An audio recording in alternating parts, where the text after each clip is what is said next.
ඉතින් සුබ දවසක්. අද වීඩියෝ එකේ මම කතා කරන්න ලෑස්ති වෙන්නේ කාලෙත් එක්ක ඔයාලට තියෙන ලොකු ප්‍රශ්නයක් ගැන.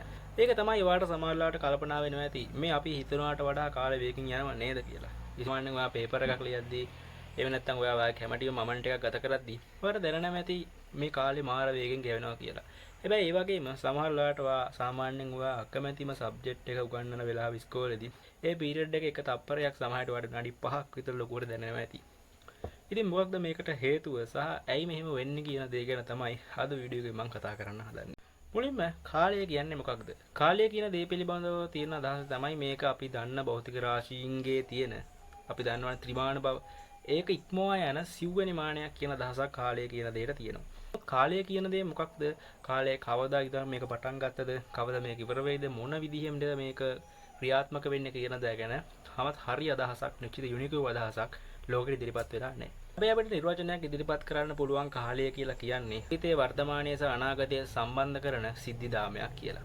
නමුත් ඒ විදිහ අදහසක් අපි ඉදිරිපත් කරාට හරියට මොකක්ද කාලය කියලා කවුරු හරි ඇහුවොත් අපිට එකපාරට කියන්න උත්තරයක් ඇත්තටම නැහැ.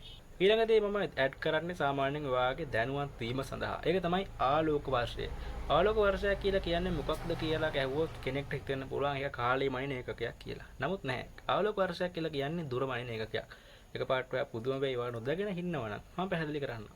ආලෝකය කියලා කියන්නේ ඔයා දන්නවා තප්පරයට මීටර 2.998ක වේගයෙන් යන දෙයක්. එතකොට මේ ආලෝකයේ අවුරුද්දක් පුරාවට කොච්චර දුරක් යනවද?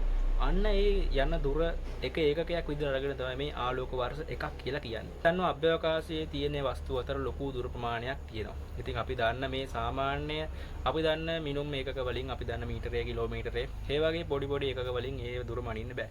ඒක නිසා තමයි මේ වගේ ආලෝක වර්ෂය කියලා ලොකු දුර ප්‍රමාණයක් එක ඒකකයක් විදිහට අරගෙන මේ ග්‍රහලෝක අතර තාරකා අතර දුර මනින්න තෝරගෙන තියෙන්නේ. ඒ නිසා දැනුවත් වෙන්න වර්ෂය කියලා කියන්නේ දුර මනින ඒකකයක්. ඊළඟට මම ප්‍රධාන කාරණාවට එන්න. ඔය ටයිටල් එකේ දකින්න නැති එක.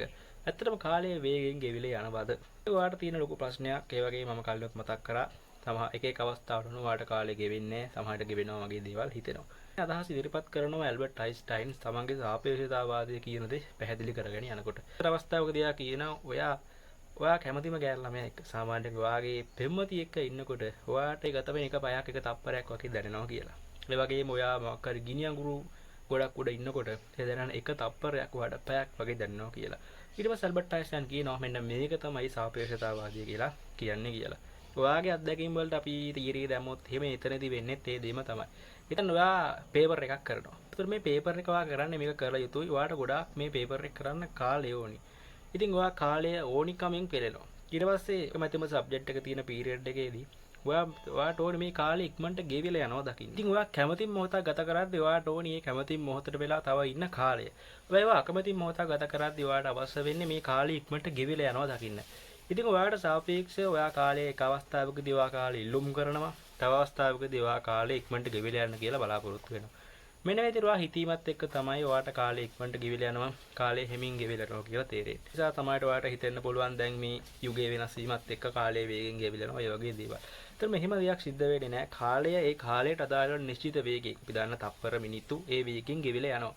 හැබැයි අපිට සාපේක්ෂව අපි කාලය ගෙවී යන වේගය අපි දකින විදිහ වෙනස්. මාර ඉක්මනටනේ කාලය යන්නේ කියලා ඔයාට හිතෙන්නේ අන්නේ හේතුව නිසා. කොහොම හරි මොන විදිහට කිව්වත් අපිට මේ තියෙන කාලය ගොඩාක් ලොකු කාලයක් නෙමෙයි. 68ක් 70ක් විතර වෙනවා කියන්නේ ගොඩාක් දුර්වල වෙලා යන වයසක්.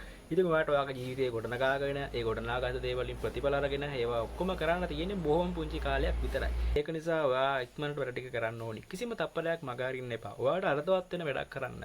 උපරි කාලයෙන් උපරිම ප්‍රයෝජන ගන්න.